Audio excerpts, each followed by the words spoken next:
Welcome. My name is Penelope Chatterton. Welcome to Awaken the Dream. And my friends, this is a very special show. I don't want to say closure, but I am finishing up, I would say, over 10 years of being a student teacher to Joel Goldsmith of the Infinite Way. And today I'm mopping it up because I'm moving on to a new chapter. It's all joyful and I'm excited. And I, first of all, before I go into my family and into Joel, I want to talk about my team here. We've got Tim Riley. He's been my director forever. I think I commuted from the Cape to have Tim do my show years ago. He knows my every move. He's very talented. He's a great friend and will always be in touch, but I want to thank him. And then I want to thank Ellery Moori, who is my web designer. She gets the shows from Tim, puts them up on YouTube and Facebook. So that's my team. I'm very grateful to that. And of course, we have Easthampton Cable, which is fabulous as well. The next thing I want to do is try to explain why I fell in love with the Infinite Way. I read parenthesis in eternity and I could hardly breathe. I could hardly breathe because I lost a husband at 26 years of age after I had my second baby. So I had two babies under the age of a year and a half, and the blow about my kids just about killed me. I mean, I needed something. And I'd been a student of Christian Science. My father was a Christian Scientist. My grandparents in the 1800s were practitioners. So one of us Chattertons had to pick up the baton about a sort of far out thinking. And Joel Goldsmith was a healer for me. When I read that book, I said, I got to read them all. And I did. But I'll tell you about that in a minute. I want to go to my family. That husband that I lost, David, was 26. And I just have to tell you, he was a child prodigy musician. The two kids I got, Christopher and Stephanie, are incredible musicians. First of all, David was an organist, a baritone. He went to the New England Conservatory. He was brilliant. And he even had, I think, an organist job when he was 13 years old. I mean, he was remarkable. And then we have Christopher. Christopher, my oldest child, is a heavy metal star. He's a guitarist. He's played with a lot of bands. He's going to be opening soon with something called Super B. And he's remarkable. He's just very, very gifted. And then we have Stephanie. I have two redheads. I mean, two redheads have redheads. But Stephanie is a singer-songwriter. She is a singer, a beautiful singer. She graduated as in voice, and she's a piano teacher. So those are my two kids. And then I always have to mention Alexander, because later in life, when I remarried, I had Alex. So I have three kids, and they bond together. They take care of each other, which is me putting a gun to their heads. They had better. And I'm very, very grateful to my family. And then we get to Joel. Now Joel was born in the late 1800s. He was a tailor, a Jewish tailor from Brooklyn. And his mother always used to say, God, you want to find God, don't you, Joel? And, you know, I read something very funny because he didn't like this dimension, and I heard for the first 2 years of life he cried. But anyway, he did his retailing, and he toured the world selling fabrics, and then I think his father got sick. And a Christian Scientist said, hey, why don't you let me have a shot at it? And apparently the father was healed. And then later in life, Joel Goldsmith was healed by a Christian Scientist, and that was it. He went to the First Church in Boston. He was a first reader. He opened up a business as a healer, as a Christian Scientist. So we've got this Christian Scientist going on, and it's so interesting. I love the fact he's so open about being honest about what being in a church was like or working with people, because he noticed there was some good and evil going on in those churches. I mean, there was a human dimension that just seemed to be there because it was there. And it was making him uncomfortable, and I'm not sure how he got his first shot at being the channel for the Infinite Way. I'm not sure. All I know is he wrote 50 books. He's done hundreds of lectures. He's toured the world. He's global. The Infinite Way is global. But anyway, all of a sudden he realized something was missing, and that's when his ordained God of which I've been ordained to do this, but he was ordained to do the Infinite Way, and everything was channeled to him. He would stand up in front of a crowd, not knowing where he was going to go or what he was going to do, and it just bombed through him. It's brilliant material. Well, I have to tell you, and Joel will be the first one to tell you, don't tell all your friends about it. And I say that because it can be far out to tell people you're invisible, you're perfect, everything's great. When you live in a dimension where you do have to sort of deal with, oh my God, good and evil, things happen, and it's pretty hard to escape that unless you do your inner work, which is what Joel is all about, meditation. And frankly, friends, that's where I am right now. I did all those books, I did all those lectures, I did all that studying. I really studied hard to cough up the material because I was so impressed. But it led me, which is why I'm sort of doing a closure show today, because it led me to being a meditator. And when you are a meditator and you really can't read another book or listen to another lecture because you're done, you listen for that still small voice, and that is the whole point of the Infinite Way. The still small voice. You have been ordained within with a guidance. You have a consciousness that's unique, that's been given an assignment if you listen. And the only way you're going to find out is to meditate and ask and listen. Those little hunches that you get, believe it or not, those are coming from your source. You have a source, a God presence within you for your individual consciousness. Can you imagine that? An individual consciousness with a destiny ordained to do something. So I was ordained to do the Infinite Way, and we call it Awaken the Dream TV, where people can find it. Joel changed my life. He lived to be, I think, in the 70s. He quietly went to bed and passed. No one knew if he was well. He was just so energetic. He just was spontaneous. He listened. And he asked. There were times he had to pull his car over because something was haunting him, and really listen to what the voice said. And something is very important I want to tell you. Joel was a mystic, yes. The Christ mind, our Jesus, also said something that Joel will never forget. Narrow is the way, straight is the gate, narrow is the way, and few there be that find it. Now, what does that tell you? This is why you don't blab to your friends about what you believe, because it's not for everybody. When you're ready for it, the universe will make sure you get it. Believe me, it'll happen. And eventually it will happen. Whether it's the Infinite Way or whether you just listen to hunches and still small voices, that's the way it's going to go. So anyway, meditate, friends, and listen, be guided. The Christ mind, and this is another conception about Jesus Christ. The Christ mind was in Buddha. It was in former mystics. There have been many mystics in history that might not have written those books, but they were existing like the Christ. And so Joel's message is, and Jesus's message is, we've got the Christ mind. In other words, the Christ mind is listening. It's showing up in meditation and listening. That is the Christ mind. Now, Joel was a character. He was very outspoken. He complained. He loved people. He traveled. But he always kept the faith. He would just sit quietly and listen and learn and get this little narrow way, which was for him. And I love the fact that he shares how the Christ mind is in all of us. Think about that.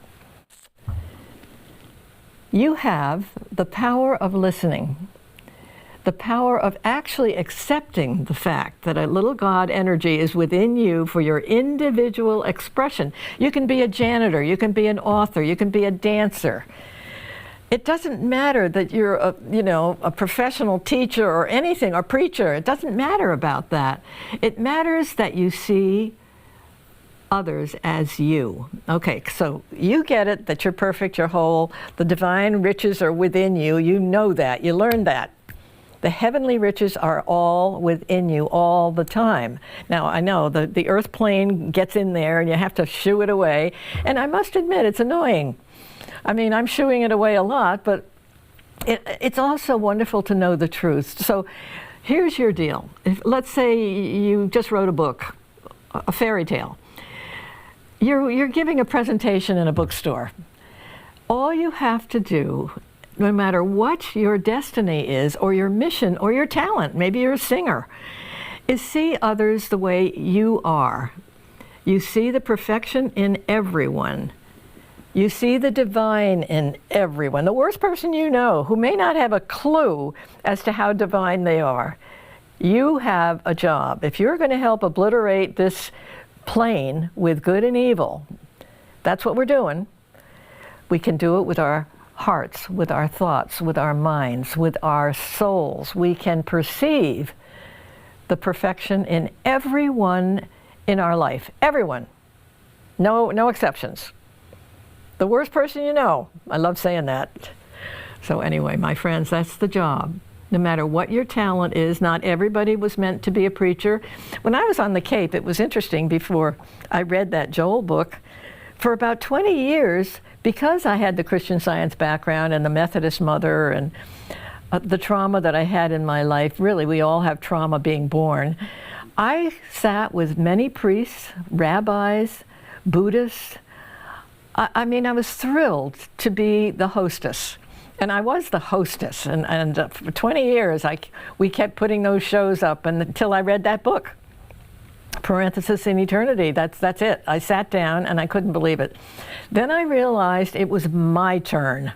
After 20 years of entertaining Awaken the Dream people, Course in Miracles people, Eckhart Tolle people, you name whatever the spiritual practice is, if a person can come and be creative with me about how they created their spiritual practice. That can be unique. So after that, Awaken the Dream was created. I don't know if we had another name at the very beginning. All I know was I was nervous at first. It took a while for me to relax enough to actually channel what I had studied. And believe me, I studied. I studied those books like you wouldn't believe. I read every one of them. I listened to all the lectures. I took notes galore. At the beginning in particular, I was trying to memorize all my scripts. And then I got to the point, as I softened, I relaxed a little bit. It was gradual. I'm a freckly redhead and I have a case of nerves like anybody. But eventually I realized I had the gist. And then I began to just have some spot thoughts, some ideas about where the show was going to go without having to memorize all the notes. And before I knew it, I became more relaxed. Like today, I'm pretty joyful. Not because I'm climaxing Awaken the Dream. I'm not joyful about that. I'm grateful because I had such a great time with Tim and Ellery doing this. I mean, it's been a blast. I've had nervous times where I've thought, oh my God, I was awful. And then there were times where I thought, gee, I was really on today. I guess you never know sometimes what your mood is. But anyway, I'm joyful, grateful. And I'm moving on to creating a group where people can get together about other ideas that they're going through, where we listen to one another and support one another with the love in our hearts. It's time. It's time. And my family, I mean, David, my late husband, really, Awaken the Dream has everything to do with me being two parents. When I lost him, I kind of realized I'm a little compulsive about showing up for Christopher and Stephanie as two parents. I always figure that's the least I can do because they lost their father. And it's been a tough journey, trying to be both parents, trying not to put my foot in my mouth, trying not to smother them, which I can do. But it's their turn to smother me, I think, because I'm getting older and they're on their own 2 feet. I mean, Chris is out playing with his guitar and Stephanie's out singing and teaching, and David is very missed. To have a unique life like his end so soon, being so brilliant, was mystifying I mean, I know he's out there somewhere. I know he's doing something. And he must have come into this incarnation.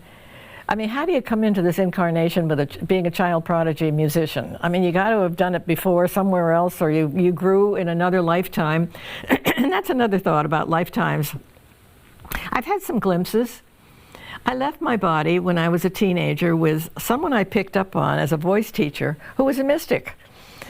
And we didn't talk about it, but I knew who she was. I just had this open heart as to how she lived and talked and breathed. And sure enough, when I was a kid, I left my body. The only thing I really remember was how heavenly it is. Where we're going, folks, oh my God.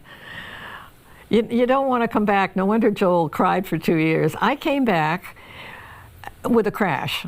My heart broke, and I couldn't figure it out then. Now I know my heart broke because I came back. Where I was there's no words for the divine place we are from and who we are. As spirits, we are invisible spirits. My dog showed me that. My sister once said, don't tell anybody that, but Miranda I had for about 7 years, and oh my God, she was like my daughter. And she had an accident, and I had to put her down, of which I still to this day regret it. But and I wept forever. I'm such a dog freak and a cat freak.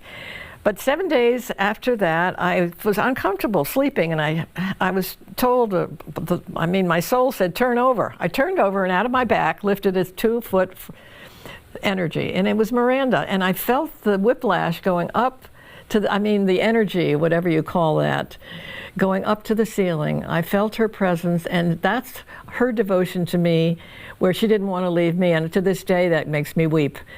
That kind of devotion between an animal and an owner, I don't know, there are no words about that. They give, they give, they give. And so Miranda was also another wonderful message about being invisible.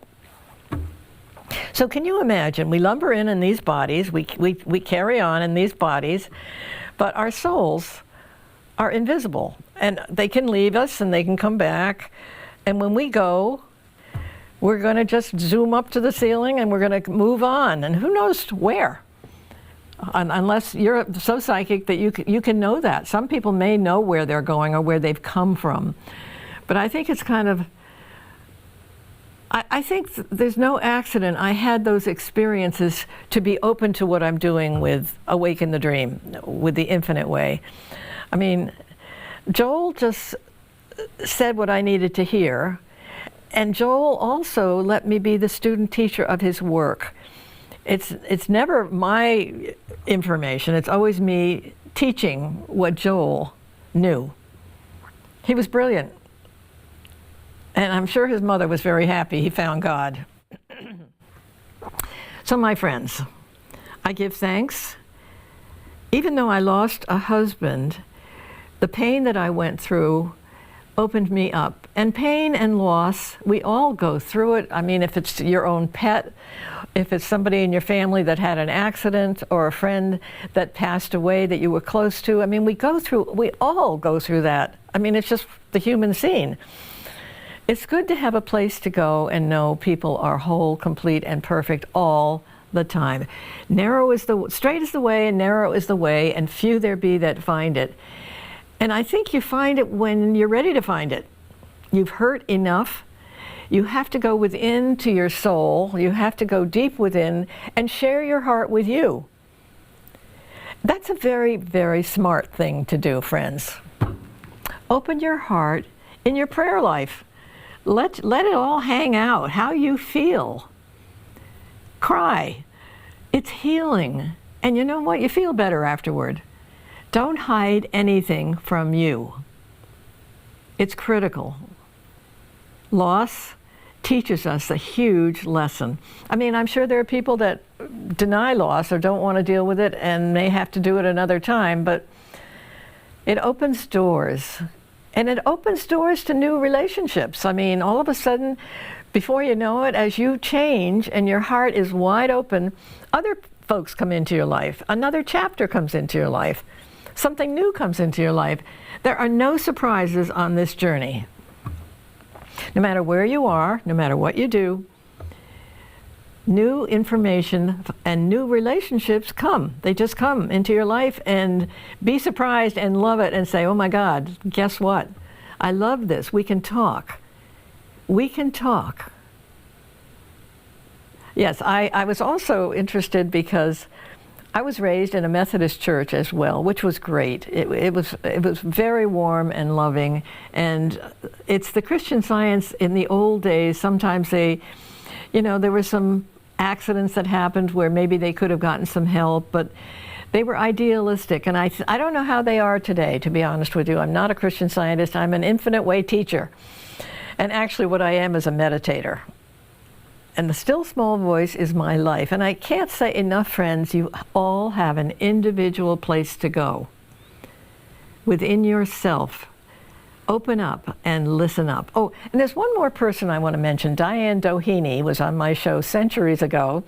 She's a teacher, a therapist, but she knows the Infinite Way, and we've been great buddies, and she was a terrific support to me, and I want to say thank you, Diane, for all of that. Again, my team, Tim and Ellery, my family, David, Christopher, Stephanie, Alexander, Joel, and my dad, actually. When I think about being a Christian Scientist, even though, he had his struggles with it, he still lived outside of the box, like his parents, my grandparents in the 1800s, practitioners. I mean, that's amazing. I'm very grateful for that. That opened doors for me that I had to think about, like, how could anybody think that way?